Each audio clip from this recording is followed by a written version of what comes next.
All right. Merry Christmas, everybody. I think I could say that. I've been wishing everybody a Merry Christmas. It feels like Christmas morning. The first Sunday of the NFL season, first of 18 throughout the regular season, probably first of 16 or 17 for your fantasy football leagues. Very excited to be here. Very excited to answer all of your questions. And also, what a weird morning. Obviously, we have 13 games on the slate for noon in Central Time, and I will get to all of your questions here in just a moment. Thank you so much for joining. We are 20 subscribers away here on Armchair Fantasy Football, where we help you out-research your opponent. 20 subscribers away from 1,000. So if you could leave a like, hit that subscribe button before kickoff, that would be greatly appreciated. We are going to go over some of the news that is going on right now, but I wake up, go on a walk for a couple miles, and before I get back, my phone lights up with Tyreek Hill everywhere. I'm thinking, uh-oh, is he hurt? I've got Tyreek Hill in fantasy, right? He's best ball for a lot of people, of course. He's a number one overall pick in some drafts. I see he got arrested outside of the stadium, outside of Hard Rock, about an hour ago. So I'm like, okay, first thing I'm concerned about, other than is he all right, is he starting? Is he still going to be in this game? He is. I don't know if any of you follow golf, but Scotty Scheffler was in a similar situation. Traffic violation. He was detained, and he still competed.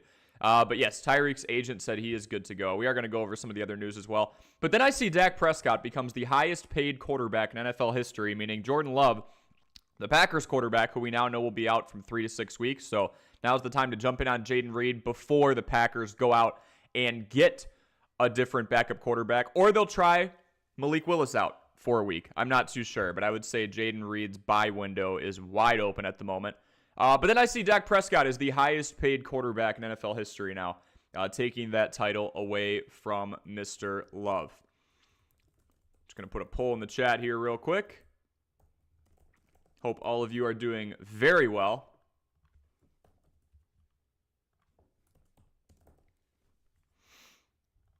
All right, we've got a couple questions in the chat here. Yes, we do have J-Dog saying that Dak was paid. Brian Pereira asking me, George Pickens or Joshua Palmer in a flex PPR format. So obviously George Pickens on that Steelers offense that will be led by Justin Fields today. That's another thing, and that was kind of confirmed yesterday. Is it going to be Justin Fields? Is it going to be Russell Wilson? Russell Wilson battling some type of injury. So we are looking at George Pickens against the Falcons in a game where the projected total is 42.5 points. Joshua Palmer against the Raiders, where the projected total is 40.5 points. So both are supposed to be pretty low-scoring games. The Raiders supposed to be working from behind, meaning the Chargers in front. Harbaugh is in there, again, with a pretty run-heavy offense. Palmer doesn't have a whole lot of target competition, and you could argue the same with Pickens now that Deontay Johnson has left town. So I am going to say better quarterback play, even though they're probably going to be a more run-heavy team, between Pickens and Palmer. Obviously, better quarterback play is Herbert. I do expect the Steelers to be working from behind, but you're going to have Justin running a lot at some point. I'm torn, but I'm going to go due to that neither of them have much target competition. I'm going to give the tiebreaker to the better quarterback, and I'm going to say that is Joshua Palmer with Justin Herbert. Brian saying Dak could have been paid $1 billion. Doesn't change the fact he does not show up when it counts. Sad day for me as a Cowboys fan. So you did not want him extended. Interesting. I know Dak gets a lot of flack. Like, he puts up good numbers, but again, when it comes to the postseason and when you wear that star on your helmet, it's kind of a tough standard to live up to. So I do get that. Joe Kingsley's in here. Jamar Chase, snap count, crappy game. Or Drake London, half PPR. So we're looking for volume down the field. Catches don't matter as much between those two. Drake London going up against the Steelers. Jamar Chase going up against the Patriots. I don't really love restrictions, so I would actually say let's go Drake London. Both have great quarterbacks throwing to them, obviously. Kirk Cousins in the situation of Drake London and Joe Burrow, who is healthy at the beginning of the season here. Hopefully he stays that way for Jamar Chase. I'm going to go Drake London. I feel like Kirk will be able to spread the ball out a decent amount. It should be a good day for Drake London. Should be a good day for Kyle Pitts. I'm going to, again, look at the projected totals for these games. Drake London, again, in that Falcons versus Steelers contest, That team's supposed to be working ahead by 4 points. They are favored at Mercedes-Benz Stadium, 42.5. And then if we look at Jamar Chase with the restrictions, 40.5. I also do think the Bengals, even if they are a bit bruised up and they've got all the stuff going on with T. Higgins and Jamar Chase, I do expect the Bengals to be working from ahead, going pretty run-heavy towards the end. That's going to be a Chase Brown, Zach Moss day for sure. Chase Brown, very high on him, especially by the end of the year. I do believe that is his backfield. Not a whole lot of competition. Pretty much just him and Moss. And, they can live together in that backfield.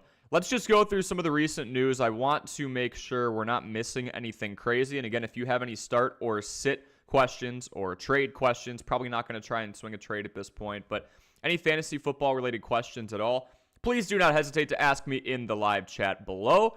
And again, please feel free to leave a like and subscribe. We are 20 subscribers away from 1,000 here on Armchair Fantasy Football, where we help you out-research your fantasy opponent. All right, see if there's anything of note here. Joe Milton inactive. That was never really going to come into play. Javon Baker, Dallas Flowers. Tommy DeVito is tabbed as the emergency QB. Inactive for Sunday's game, but he is the emergency third quarterback, should something like that happen.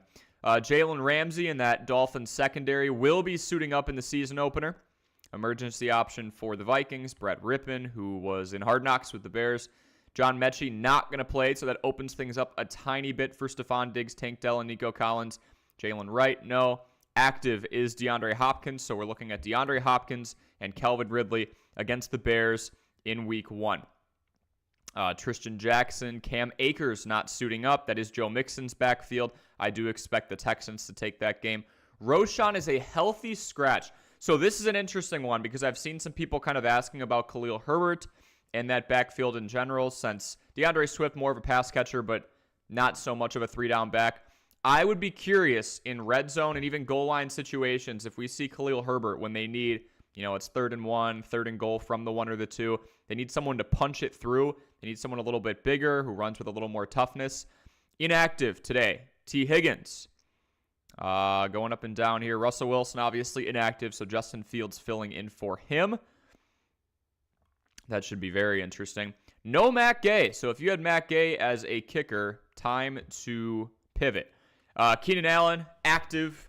There were some questions midweek, but the Bears never really seemed panicked that he wasn't going to play. So Keenan Allen, DJ Moore, and, of course, the number 9 overall pick from this year's draft in Rome Odunze, all sharing a bit there.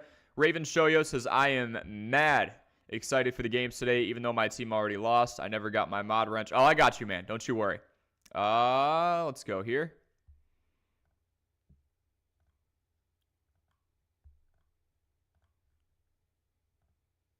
Should be good to go. All right.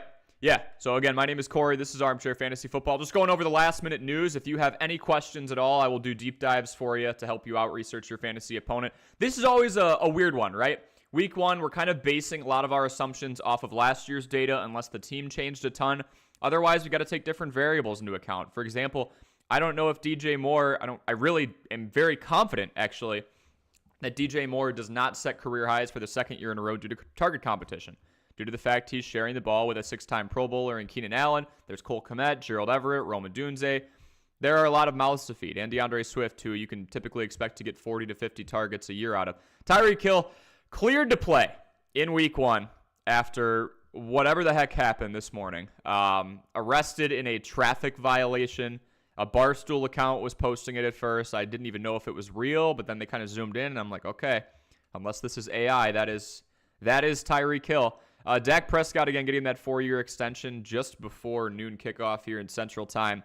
He is now the highest paid quarterback in NFL history. Again, it's kind of an arms race in the market right now. Matt Hankins cut loose by the Chargers. No DJ Reader. Looking. There's the update on Hill about an hour ago. So here's my hot take, right? I don't even think it's that much of a hot take.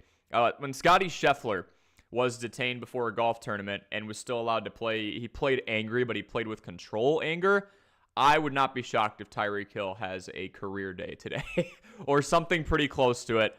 He's got to be pretty ticked off. I'm sure the blood is boiling after what happened earlier. So, yeah, I would not be shocked if something like that happened. We are already at 3 likes on the stream. If we could get up to 5 real quick before the next few minutes, that would be greatly appreciated, guys. Thank you so much. All right, we keep going through here. Still nothing with Ryan Tannehill, and it's interesting that RotoWire put this up 5 hours ago, so just first thing this morning, because I am very, very curious if the Green Bay Packers go after him, if the Green Bay Packers go after Joe Flacco in the trade market, if the Green Bay Packers go after Jameis Winston in the trade market. There are a lot of different possibilities here, but one thing I will say is Ryan Tannehill can play. If we look at the last time he was out there, he didn't look very good, so maybe you want to make the argument that 39-year-old Joe Flacco has more recent success. You would be correct, but Ryan Tannehill's got miles on him. He is much better option for a 3 to 6 week window than Malik Willis. So, again, before the Packers go out and grab Malik Willis, you should go out, before the Packers go out and replace Malik Willis, if they do opt to do that, I'm not sure if they're going to try him out for a week. I doubt they hang with him, with somebody who has 35 career completions for the entirety of a 3 to 6 week window. But go get this guy. Obviously, going to be one of the bigger pickups off of waivers. I'm shocked he was only rostered in 25% of the leagues before this past week. He was wide receiver 23 last year. He was a big Swiss Army knife. I'm pretty baffled, not going to lie. But that number's going to go up. Possible backup QB option. Raven Shoyo says, getting detained before the game is on brand for Tyreek. I agree. He is the Tyreek boom of all booms is incoming. Weird stuff like that happens, like the flu game with Michael Jordan. I mean, that's a heck of a parallel, right? But weird, odd events happening pregame.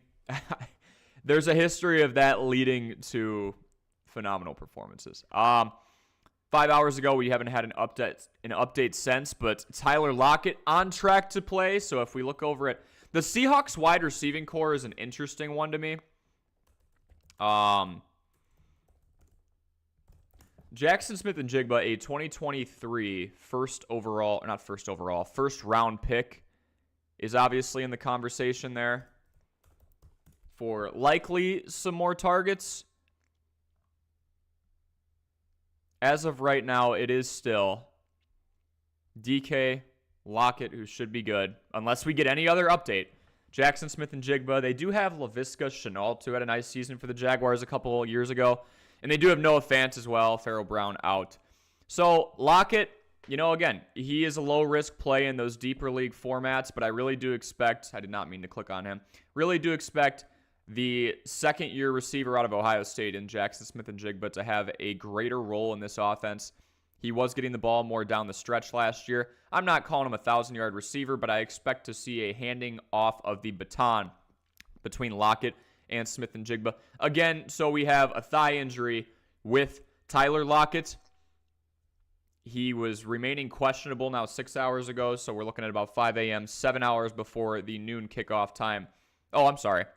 4:05 p.m. Eastern. So he's still got about 4 hours. Maybe he's not 100% is what I'm trying to say, and Jackson Smith-Njigba plays a bit of a bigger role. Keep rolling down here. Antonio Gibson plans to play week 1. Again, the RB2 behind Ramondre Stevenson. The Jamar Chase extension is still kind of hanging in the balances. And now it looks like we are kind of going off news that we have since been updated on. I just want to make sure nothing else has happened in the last 14 minutes. It likely has.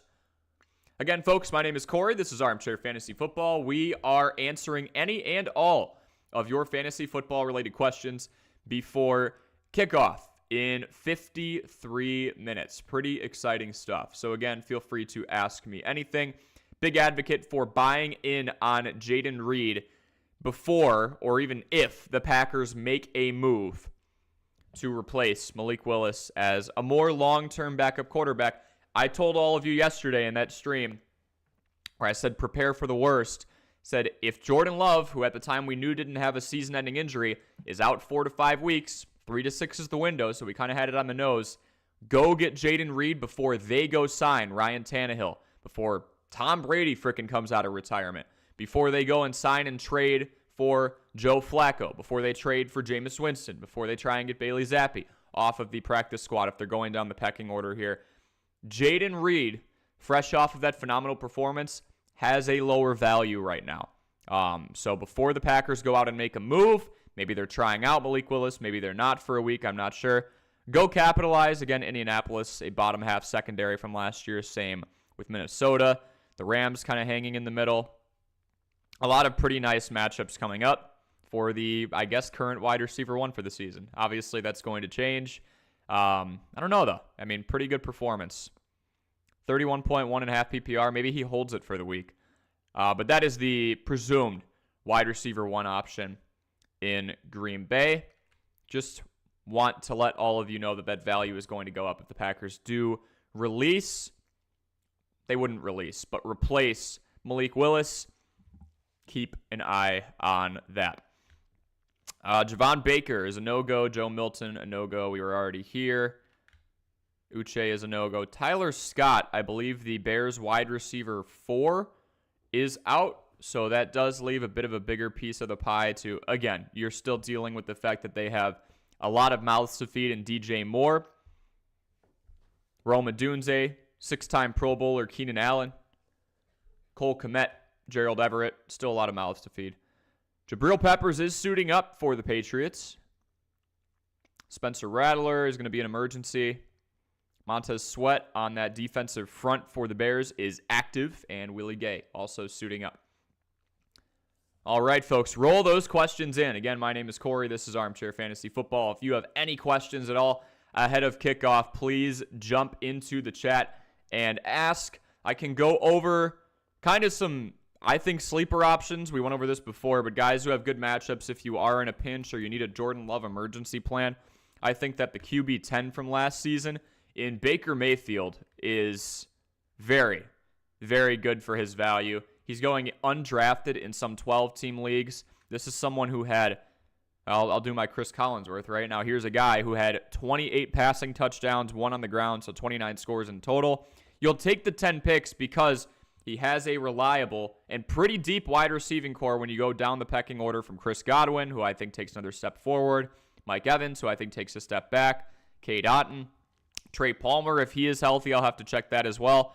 Obviously, Baker getting on a new contract. There is a lot of stability in Tampa Bay right now, much more than there was a year ago when they realized they no longer had future Hall of Famer in Tom Brady. So I think this is a great value pick, specifically because of the matchup as well. He's going up against the Commanders. If we look, again, the Commanders have had some changes on defense. They did lose Montez Sweat last year, so maybe not as much on the pass rushing front. But I just want to look here. If we are referring back to 2023 numbers, Washington, the Commanders, by a pretty wide margin, a little over 5 yards per game, allowed the most amount of passing yards per contest. Again, why am I bringing that up? I think Baker Mayfield, owned in 13% of leagues, is a phenomenal, it says high-end QB2 value. I would even argue low-end, mid-end QB1. He's a phenomenal pickup. He is someone who can stay on your roster. If you have a rookie like a Caleb Williams, a Jaden Daniels, if you took a risk or a flyer on Bo Nix, this is someone who is stable throughout the entirety of 2023. He played nearly every snap for this team. He had numerous performances of at least 15 points. We look at the end of the season. You know, the closer against Carolina, not too pretty. He didn't have any touchdowns or anything. But before that, 18, 19, 29, 20, 10, not great. 14, 11, not great. 19, 19, 21, 17, 7, not great. 23, 11, 18, and 16. Baker Mayfield is a model of consistency that I would highly suggest you invest in if you don't have huge belief in your quarterback room, if you have some rookies that you're scared to play in their debut like I am. I'm holding Jaden Daniels. I'm holding Caleb Williams for a little bit. And, of course, if you are in the unfortunate bucket of people who have Jordan Love on your team and you need to find a long-term reliable backup, Baker Mayfield is one, owned in 13% of leagues on Sleeper. Jared Goff is another. He was QB7 last year, going up against the Rams on Sunday Night Football tonight. He is owned in 66% of leagues, so Baker a little more attainable. Goff, better performance, and I would argue better supporting cast. Yes, Baker does have Chris Godwin and Mike Evans, a pair of 1,000-yard receivers over the course of the last few years. Godwin 3 for his last 4 years, and Mike Evans working on the heels of 10 straight seasons with 1,000. But I will say, when you have Amon St. Brown, a top 5 receiver, when you have Sam Laporta, the best tight end in the league right now, and a pretty decent running back room, and that's putting it lightly, in Jahmyr Gibbs and David Montgomery, you've got a lot to work with. Tyler Sperry is here saying, would you play Ayuk against Sauce Gardner? Tyler, I would love to know who the other options are, because that's another one where I feel like the opposition's pretty tough, not just Sauce Gardner, but the Jets secondary in general. They've had to hold strong to play competitive football the last couple of years due to not great quarterback play, and we've really seen a lot of it as of late. The Jets last season allowed the least amount of passing yards per game, so if you've got anybody in that wide receiver 10 to 20 range, and they have a favorable or just neutral matchup, I would be tempted to take them over Brandon Ayuk, specifically against Sauce Gardner, especially if Sauce is shadowing him. I would be leaning in that direction. All right. So yeah, Tyler, let me know what the rest of your team looks like, and we can kind of go from there. Just going to keep updating the news on Underdog. Again, we are streaming pretty much every day. We'll call it 4 to 5 days a week. We will be responding to the entire slate of games, says, or DJ Moore. Now, again, if we look at opposition, this is the 2023 numbers. I can't wait till we have some more current data to work off of. But Tennessee allowing, what is that? 227 minus 168, 32 plus, about 60 more yards per game through the air. Yes, there are more mouths to feed in Chicago with the DJ Moore situation. But also, there's a decent amount of mouths to feed in San Francisco. You've got a top 5 tight end in George Kittle. You've got the Swiss Army knife that is Deebo Samuel. Who would ask me that again? Tyler, I am going to go with DJ Moore in this situation. You know, I don't love betting on or around quarterbacks making their debut, their NFL debut. We're talking about Caleb Williams. You know, a lot of things could happen. A lot of things could go wrong. He does have a great supporting cast around him, though, and DJ Moore looked like that security blanket in limited playing time in the preseason. I just like the matchup a lot better, too, against Tennessee, as opposed to a team that literally was far and away the best secondary and the best defense from a passing yards per game allowed standpoint. So I am going to go with that, personally. I think that's the way to go at the moment. All right, folks, any other questions you've got, I am here to answer them here on this beautiful Sunday morning. Merry Christmas. We finally have NFL football. Super happy to have all of you in the stream, of course. Any other start or sit questions? And if you are just stopping in, my name is Corey. This is Armchair Fantasy Football. We are here to do deep dives. We are here to use the fantasy guidelines you can see on the right of your screen. Availability, are they on the field? We can confirm that Tyreek Hill is, despite being detained this morning. I think he's due for a great performance. Opportunity, we're looking at touches, targets, snaps, guys who are getting utilized. All of that is public information, especially if you use the Sleeper Fantasy app, among others. Productivity. Fantasy Pros is a great resource as well. I'm not really endorsing anyone.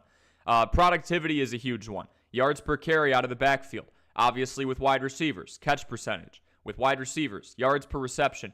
And then opponent strength. We do want to capitalize on weak opponents. That's exactly what we're doing here. Just got asked if we're going to go with Brandon Ayuk against the Jets or DJ Moore against the Titans in Caleb Williams' NFL debut. I'm going to go Ayuk is going to need to be the one that sits based off of last year's data. I can't wait till we have some more current stuff to work off of.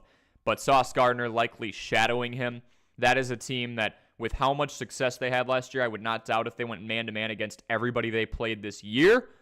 And then, of course, Tennessee, middle of the pack, but bottom half, and a huge discrepancy of about 60 passing yards per game allowed. I am going DJ Moore. Both guys have a decent amount of target competition. DJ Moore has the much better matchup. Not a phenomenal matchup, but much better than going up against the Jets in that tough secondary.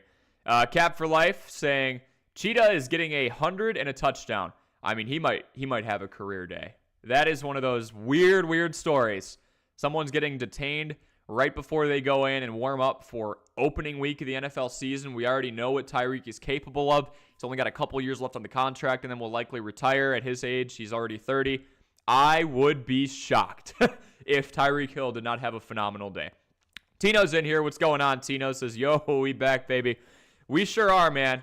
6 likes on the stream. If we could get up to 10 before kickoff, that would be phenomenal. Again, if you guys can leave a like and subscribe, we are 20 subscribers away from 1,000. This stream's going great so far, 30 minutes in. I appreciate all of the interaction. Tino, my man, if you have any questions, concerns about your fantasy team or teams ahead of week 1, please do tell me, and we will do a deep dive for you. Again, we are taking DJ Moore over Brandon Ayuk. I am assuming more and more news is rolling in here, so I just want to keep you guys updated. Darrell Taylor is a no-go. That's a D-end. Messiah Swinson, DeMarcus Walker is active. Tip Ryman, Willie Gay. Not too much else.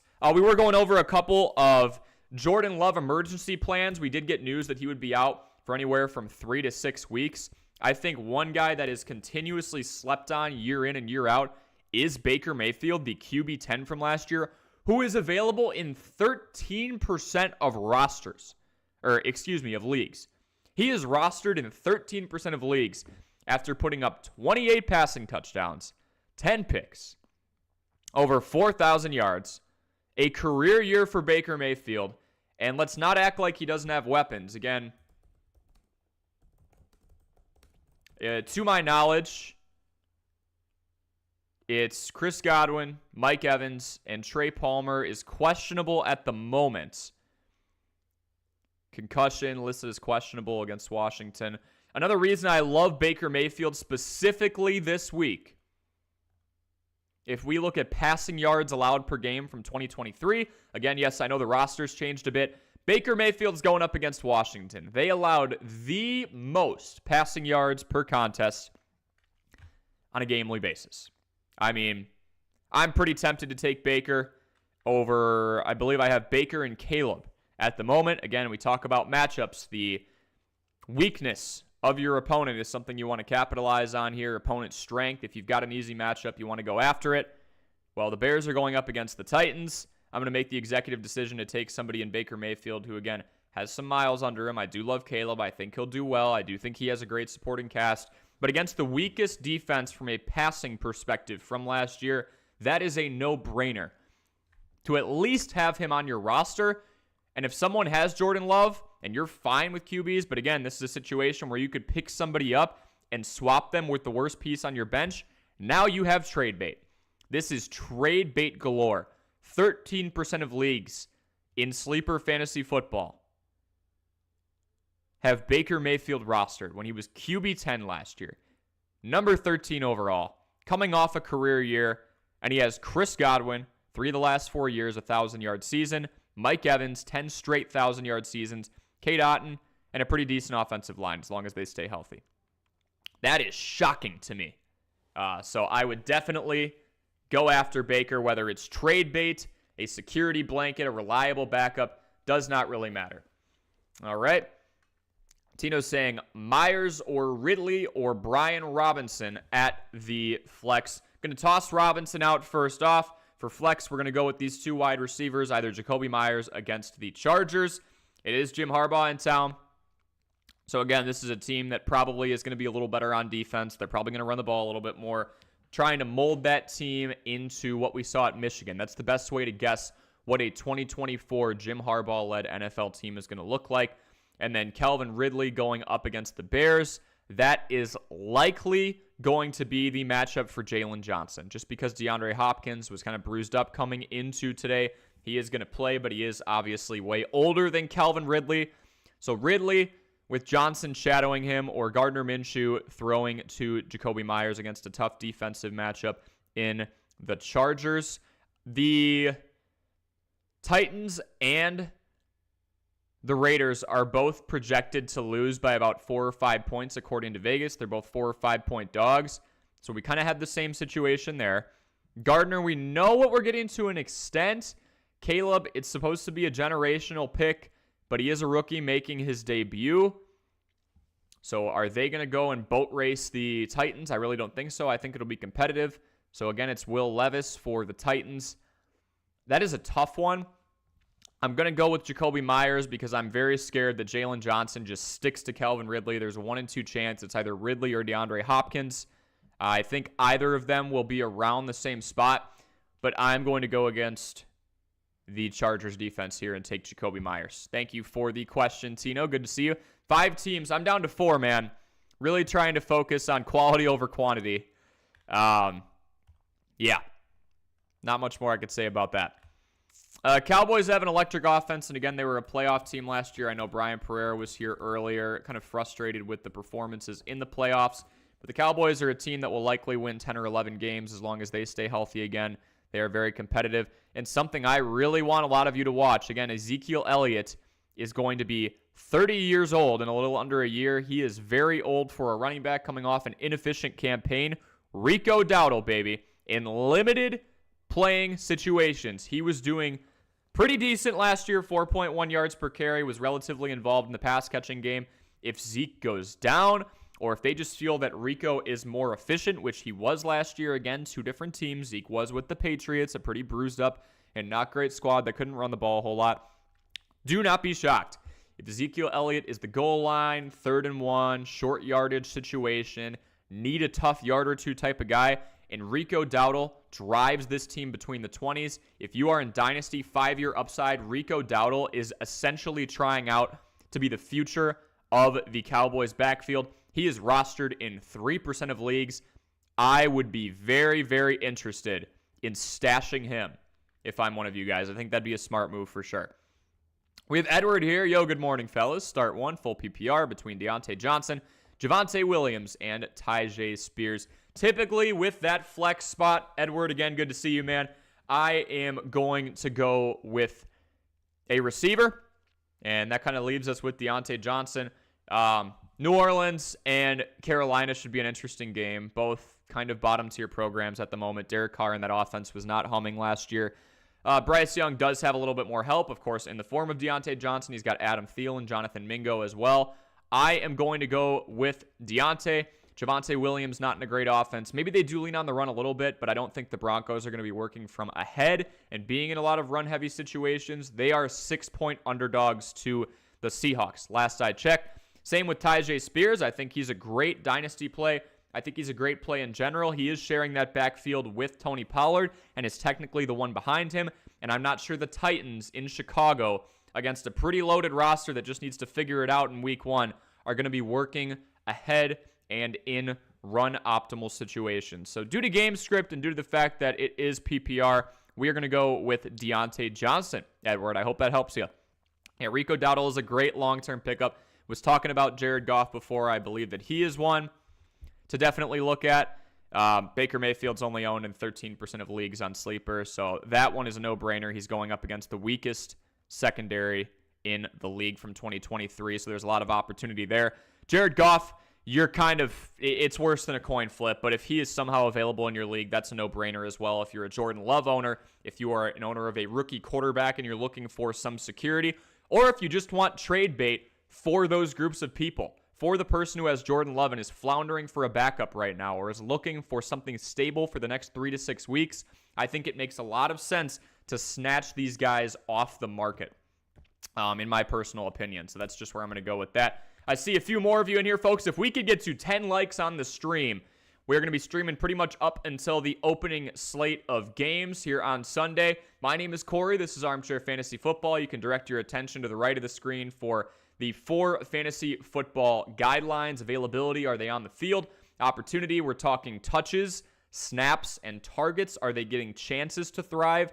Productivity, what are they doing with those chances? I can't wait till we have 2024 data to kind of work off with on this. But then we're going to be talking more so yards per carry, yards per reception, catch percentage, yards per route run in those advanced analytics categories, and even yards after contact for those running backs. And then opponent strength. Exactly why I am preaching that a lot of you pick up Baker Mayfield in a quarterback market that is going to be missing Jordan Love for the next month, month and a half. Whether you have Jordan Love or you just want someone for trade bait or you just want someone reliable, Baker Mayfield owned in 13% of leagues. Would highly suggest you take him. You can't really go wrong with somebody who was QB10 last year, has that reliable of a receiving core, made a decent run in the playoffs, and overall, just looks like a good solid quarterback based off of last year's numbers. We will refresh the page again just to make sure nothing crazy broke within 30 minutes of kickoff. Yeah, 20 subscribers away from 1,000. I would greatly appreciate it, guys. We are here to help you out-research your fantasy opponent. I am answering any and all questions that you have rolling into this opening slate, so I would appreciate it very much if you hit that subscribe button. I will go in and actually put in a link to our free Discord as well. You could bug me around the clock, bug me during games. You could bug me at 2 a.m., and I'll get to you as soon as I possibly can. We've got about 25 people in this. As you can see, we have a general tab, starter sit, trades, announcements, all that good stuff. Corey's research, where I'll drop occasional numbers on you. This is free, guys. This is just another way to get access to somebody who is willing to help you, who is willing to apply some research to your fantasy situation, help you out research your fantasy opponent. That link is going to go into the live chat. Happy to help you, and cannot wait to have some games to react to here from week 1. Again, I'll kind of be updating all of you on the schedule for week 2, but you can expect me to be reacting to the Sunday slate, reacting to the Monday slate. We're going to do a lot of live streams. Tuesday is going to be waiver wires.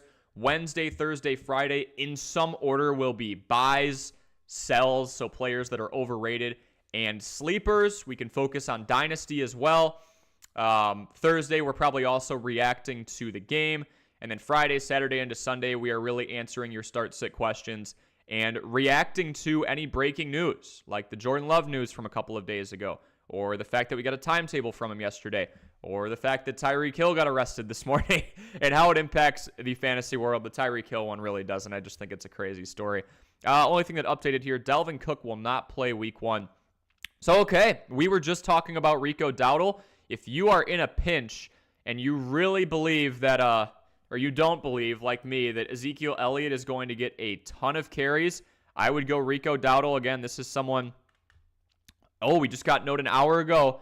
Zeke and Rico Dowdle expected to split touches. See, this is why you want to surf on the interweb for this type of stuff as we get closer and closer to kickoff.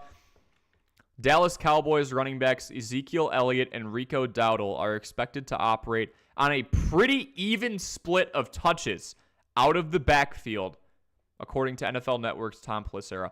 Okay, that's interesting to me for 2 reasons.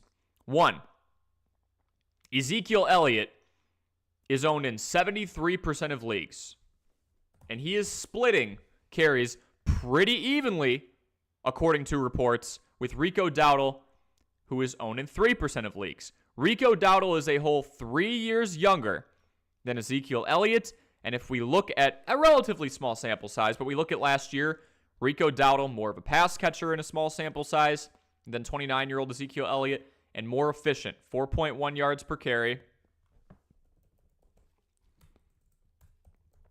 He is somebody to keep an eye on, especially in Dynasty. A good stash. If you are in a pinch, depending on how thin and slim pickings it is, maybe you go with someone like that. Zeke actually a really good pass catcher last year, so maybe he adds that dimension as well. But I'm thinking of Zeke, especially, 6 foot, 230 pounds, likely as more the goal line guy. Rico Dowdle, a smaller back. They are expected to split touches, and Rico Dowdle is owned in just 3% of leagues. Stash him for Dynasty. He will likely be in some future videos. That is for sure. And Delvin's out. So it is literally Zeke and Dowdle. A 70% discrepancy when you look at how many leagues have him rostered.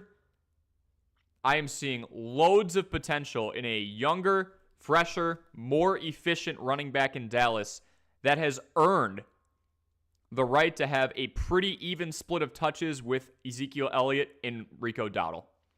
So again, if you guys are just joining, my name is Corey. This is Armchair Fantasy Football. We did just read a report that Ezekiel Elliott and Rico Dowdle are going to be getting about the same amount of touches for a Dallas team that has been a winning one the last few years. Also just signed Dak.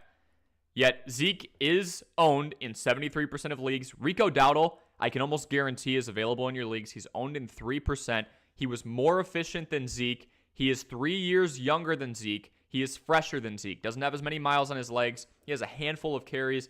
Zeke has around 2,000 career carries. So definitely someone to look for in deeper leagues. We're talking 12, 14-team, 10-team expanded rosters. The report was back on Zeke's tab. That just makes way too much sense to me. Pretty even split of touches between Rico Dowdle and Ezekiel Elliott on a winning football team that's going to have a run-favoring game script down the stretch And Rico is younger, more efficient, and fresher. That is something I would jump on if you need some depth at the running back spot. 100%. All right, folks, we will stay on for another 10 to 15 minutes here. If you have any questions about fantasy football, please let me know. Malik Willis looks headed for a week 2 start. All right, here is what we're going to do with this information. Remember what I said yesterday about Jaden Reed losing value for as long as Malik Willis is the starter? Jaden Reed's price just went down. Jaden Reed, the, I guess, current wide receiver 1 in the NFL right now, coming off a game where he was used out of the backfield, scored 2 touchdowns, was second on the team in targets, and far and away had the best game of anybody in that Packers receiving core. The price just went down. So if someone has him or picked him up, now is the time to go after Jaden Reed, because Malik Willis is likely going to be his quarterback for week 2. Now, why am I telling you to grab someone who is going to be in a wide receiving core where Malik Willis is throwing him the ball? Don't start him next week if Malik Willis is starting. But what I'm saying is, if you want to play the long game and have what looks to be the wide receiver 1 in Green Bay at a discount, now is the time to get him, because as that week draws closer and closer and closer, and Jordan Love's going to be here in 3 weeks, in 2 weeks, in 1 week, he's here, the price is going to go up and up and up on Jaden Reed. But right now, he is in a bad situation. We know, though, there is light at the end of the tunnel. Jordan Love is not out for the year. I would go capitalize and either get Reed off of waivers. He's going to be probably the most picked up player off waivers outside of Xavier Worthy so far. Again, lots of games to play today. Or I would trade for him. Capitalize on panic. If you're willing to play the long game and have somebody for November, December, and a little bit of January once Jordan Love is back, probably some of October as well, this is a no-brainer. This is someone you can have in your back pocket for the back half of the season when Jordan Love is back. And also, let's say Malik Willis just doesn't play well in week 2. Again, this is somebody who's completed 35 passes in his career and has tucked the ball down and rushed 32 times. Well, now all of a sudden, maybe the Packers shop the market and get Ryan Tannehill. Maybe they trade for Joe Flacco. Maybe they get Tom Brady. I mean, who knows, right? There's a lot of different options. Jameis Winston flying around as well. But my point here, with the news that Malik Willis is likely the starter in week 2, if you want to play the long game and have someone stashed for when Jordan Love comes back, the price on this dude just went down. All right, go after Jaden Reed if it makes sense for you. It's one of those harmless plays where you can probably just replace the worst player on your bench with him, and you have a definite upgrade. That is super intriguing that it looks like they're going to stick with Malik Willis, at least for the time being.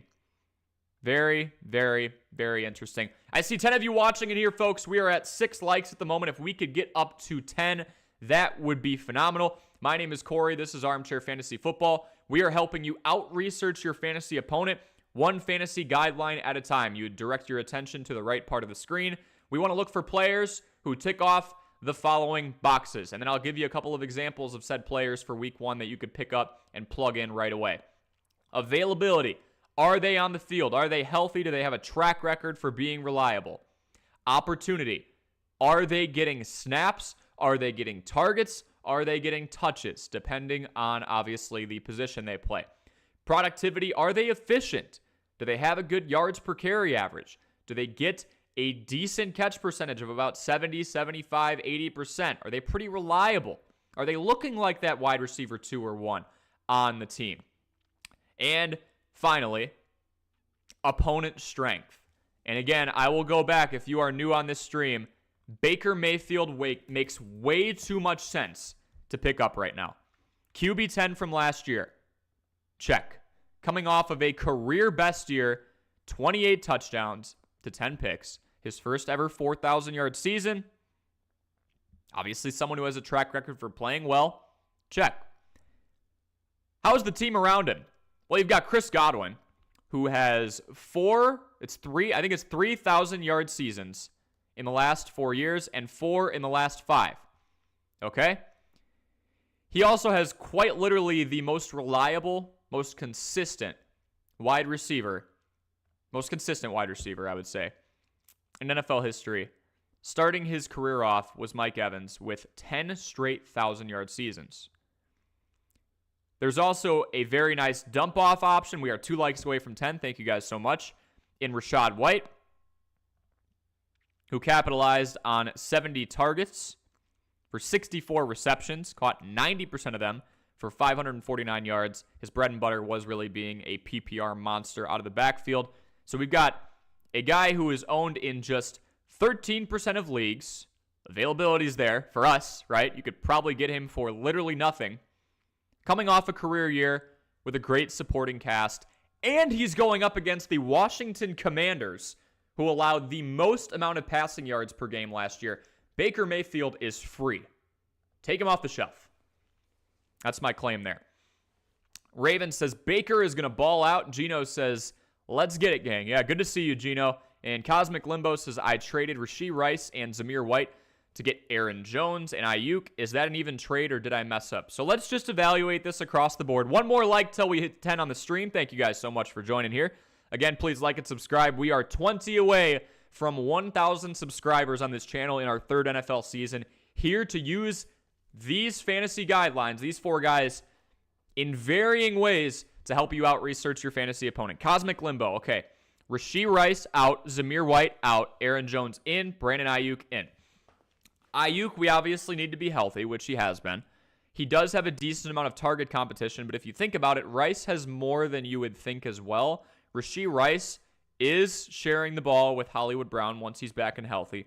Rashee Rice is sharing with Travis Kelce, who's about 35, 36 years old, but still one of the better tight ends in the game. And Isaiah Pacheco, who saw a huge jump in production in the pass-catching category as well. Zamir White has that backfield all to himself, as does Aaron Jones. Aaron Jones is a bit older, but obviously more established. You know, he has a track record outside of last year for being pretty available, for getting opportunity, for being a productive pass catcher, which, by the way, I would expect a lot of dump-offs to Aaron Jones with Sam Darnold back there. Obviously, J.J. McCarthy going down a couple weeks ago. Sam Darnold has only been the QB1 for a couple of weeks, a pretty short period of time. So I think you're definitely upgrading from Zamir White to Aaron Jones for now. And then Rice to Ayuk feels pretty even. I know a lot of people are reacting to Rashee Rice in week 1. So if anything, Cosmic Limbo, I think you sold Rashee Rice high. Think about it. He didn't have Hollywood Brown to compete with. And this is one of the best weeks we have seen yet from Rashee Rice. I'm not saying Rice isn't going to be a 1,000-yard receiver, but you did a perfect example, or I should say you outlined a perfect example of selling somebody high. 7 receptions, 103 yards, one of the better performances we would have had from Rashee Rice last season. He eclipsed 100 yards just twice. We kind of have to play the numbers game here and say, well, there's more target competition now. Rashee Rice was essentially the wide receiver 1. Now he has to share the ball with a multi-time 1,000-yard receiver in Hollywood Brown, who I suddenly cannot look up. Oh. So I would say you sold high on him, and I think that's completely fine. Am I dumb? What is going on? Interesting.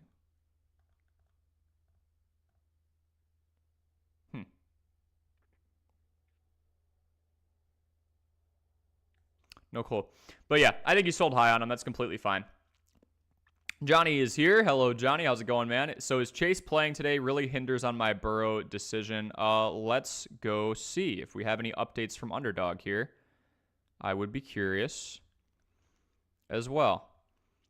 Man, that Malik Willis news is huge, though, as is the fact that Rico Dowdle and Ezekiel Elliott are going to be sharing touches. Rico Dowdle, younger by 3 years, more efficient in recent memory, and owned in 3% of leagues. Zeke, less efficient, 3 years older, and owned in 73% of leagues. They are getting an even split of carries. That's crazy to me.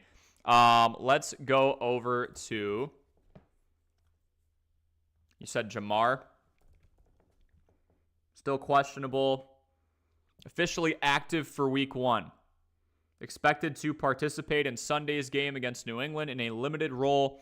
The expectation is that he could be used primarily on 3rd down and in the red zone. So yeah, this was brought up before. Jamar is on a snap count. So we are going to get a limited version of Jamar, which probably downgrades him from a wide receiver 4 or 5 in the league to maybe a wide receiver, I would say 15 to 20 if we're just ballparking it. Let's say Jamar Chase plays in half of the snaps, okay? Which might be generous. Half of the snaps, half of the opportunity due to half of the availability. On a per-game basis in 16 games last season, he had 100 receptions, so about 150 targets. So for the sake of simplicity, let's say he is a 10-target per game guy, and he is a 6-reception per game guy.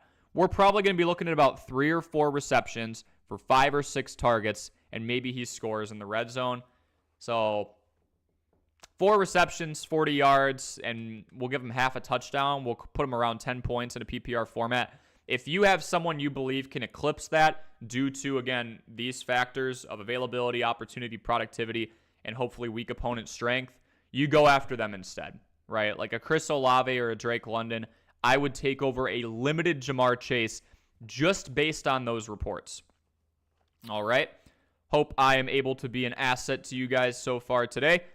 We will stay on for just a few more minutes here. Kickoff's about to happen. Looks like Jamar is playing, but in a limited capacity against the Patriots. If it is your first time here, my name is Corey. This is Armchair Fantasy Football. Go in the live chat and you will find a free link to a Discord server with about 25 of us where I am able to answer your questions around the clock. We'll jump on this again and just show you kind of what it looks like. The Discord server has a general chat, a starter sit chat, a trades chat, announcements, so you're the first one to know about different types of live streams, like there is the one today, and Corey's research, where I will randomly just do a deep dive. I'll do case studies on trades. I'll go in and compare different players. I'll find sleepers for you. Anything you request, I'll do. It's a great way to get access to me more than 1 hour a day, since obviously I'm not streaming 24/7, but I am checking that Discord server a lot more often. 1 like away from 10 on the stream. I would greatly appreciate it, guys. And again, any questions you have, please drop in the chat below. We are live streaming 4 to 5 days a week. I am here to help you out-research your fantasy opponent. Rico Dowdle splitting touches, likely splitting touches with Ezekiel Elliott. He is younger. He is more efficient and is owned in 70% less of leagues. Malik Willis, the expected starter for week 2. That means this guy, Jaden Reed, at a hefty discount, coming off of a great game. I do expect him to be rostered in well over half of leagues after said game. If you can't get him, you can buy him low because of this news. But the closer and closer we get to we'll call it week 6 or 7, when Jordan Love comes back, price is going to go up. So if you want to play the long game and have a wide receiver 1 on Green Bay's stash, somebody who could crack the top 15 or 20 after being wide receiver 23 last year, someone who was used in a Swiss Army-like capacity, that is a no-brainer to me. Baker Mayfield is literally free. Go get him right now. He is owned in 13% of leagues. Even if you don't need him, use him as trade bait for someone who has Jordan Love, for someone who has a rookie quarterback, for someone who is struggling in their fantasy QB room. My goodness. I think this is a great play. I think Jared Goff is a great play. The QB7 from last year with one of the better supporting casts in the league, owned in just 66% of leagues. He is undervalued. I have seen him go undrafted as the QB7, one of the more disrespected quarterbacks in the league. And actually, I haven't done this guy yet. You can make the same argument for Kirk Cousins. He is now rostered in 85% of leagues. He was going undrafted in some leagues, but I think people are starting to realize, okay, this is someone who time and time again has been reliable. I mean, this is someone who was cracking the top 12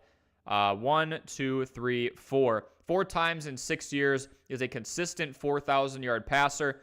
I think it's also a no-brainer to go after somebody like that. Now, I would not make Kirk Cousins your QB1. This is a 36-year-old quarterback coming off of an Achilles injury that stifled what probably would have been a career year. If you double these numbers, 36 touchdowns to around 10 picks, and he was tracking for a 5,000-yard season. But still a good security blanket to have. Baker and Goff are guys who I do think you can start and rest assured be able to use, knowing that they are reliable. When Love comes back, says Cosmic Limbo, when Love comes back, do I play Reed over Waddle in the flex or switch them out based on matchup? Those are going to be close because obviously Tyreek Hill garners a lot of attention, and Jayden Reed is the presumed. We are at 10 likes on the stream, by the way. Thank you guys so much. Jayden Reed is the presumed wide receiver one of the Packers. I am going to say it's really going to depend on matchup. It's two great passing offenses. Not a whole lot of running back depth for either team if you really look at it. Yes, there's Mostert. He is 32 years old, and there's a lot of risk with Devon Achane after his injuries. With the Packers, it's Josh Jacobs. Marshawn Lloyd was out in week 1, the rookie out of USC, and A.J. Dillon's out for the year. So long story short, Cosmic Limbo, we are going to go back and forth between Reed and Waddle. Because of how dynamic that passing offense is over the course of the entire year, I'm going to give Waddle a slight lean, but I wouldn't expect anything less than Jayden Reed nearing that 1,000-yard mark if he doesn't eclipse it this year. Again, the fact they used him out of the backfield, the fact he broke free for a few big plays, I really like the upside for him in a great passing offense. We just have to play the long game. So with that being said, if you have Jayden Reed, I wouldn't deal him. I believe that right now at this very moment, today, September 8th of 2024, his value is as low as it's been. Meaning if you want to go buy him, you definitely should, because as we get closer and closer to Jordan Love's return, we've got issues with his price going up and up and up. Or if they go out and get Tannehill, a fellow Titan that was in the same offense as Malik Willis, they go out and get Joe Flacco, they go out and get Jameis Winston, they trade for those two guys or Bailey Zappi. Tannehill's a free agent. But yeah, I would say we're going to use them interchangeably. Cosmic Limbo, long term, I am still slightly leaning Waddle. Dynasty, I am leaning Waddle a little bit as well because Tyreek Hill is going to be gone in a couple of years. So if we're looking way ahead, lots of opportunity there. But also in a couple of years, this Packers wide receiving room may look very different. They have a lot of second and third year receivers. All right, folks, we have under 10 minutes to kick off, and I do believe I am going to jump off the stream right now. So, folks, thank you so much for joining me today. Oh, we do have one more question here from Johnny. Actually, I did pick up Justin Fields today. Fields or Burrow, PPR. Fields with the rushing upside is very, very interesting, but the secondary of Atlanta is phenomenal. Burrow is projected to be on a team that beats the Patriots, so they might go run heavy at the end. Fields working from behind against a tough Atlanta defense with not much notice. Johnny, I will probably say we're going to go with Burrow. That's a little bit safer. Fields does have the rushing upside, but Burrow a better supporting cast, and Burrow a better quarterback, and Burrow a lot less risk. Oh, Amber's in the chat saying boo. Amber, if you have any questions, let me know. I'll be on for a couple more minutes. I can stay on. If we've got more questions rolling in, I will not leave. But we are getting pretty close to kickoff, so if you have anybody playing in like 10 minutes, those lineups are going to lock very soon. But yeah, Fields or Burrow, I'm going Burrow as the safer play. I bet you Fields is hardly owned in any leagues, but he is an interesting spot start with the rushing upside. 98%. Oh my goodness. So people are really betting on him being the long-term answer, it looks like. I mean, again, he's a great fantasy quarterback. Projected 15.51. I bet you the projections agree with me too. New England's going to be a tough one, man.